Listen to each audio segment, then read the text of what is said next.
1953లో కర్నూలు రాజధానిగా వచ్చింది. ఎప్పుడు మనకి ఇన్ని సంవత్సరాలుగా ఇన్ని దశాబ్దాలుగా ఇంకా కొట్టుకుంటూనే ఉన్నాం. అన్ని రాష్ట్రాలు ఏర్పడ్డాయి, భాషా ప్రయుక్త రాష్ట్రాలు ఏర్పడ్డాయి. దేశం అంతా ఎవరికి రాజధాని వచ్చింది ముందుకెళ్ళిపోయారు, అభివృద్ధి చెందారు. కానీ మన ఆంధ్రప్రదేశ్కి వచ్చేటప్పటికి కర్నూలు రాజధానిగా ఏర్పడింది. కాదని చెప్పి మళ్ళీ తెలంగాణలో కలిపారు. కొన్ని దశాబ్దాల తర్వాత మళ్ళీ విభజన జరిగింది. మళ్ళీ రాజధాని కోసం ఎత్తుక్కుంటూనే వచ్చాం.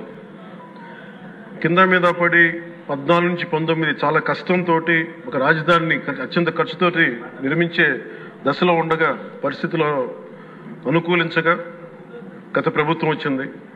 వాళ్ళు 3 రాజధానులు తీసుకొచ్చారు. ఎప్పుడు కూడా ఇన్ని సంవత్సరాలు ఇన్ని దశాబ్దాలుగా మనకు స్థిరమైన రాజధాని అనేది ఒకటి లేదు. అది బేసిక్గా అది కేంద్ర బిందు ఒక అభివృద్ధికి, ఒక రాష్ట్రానికి.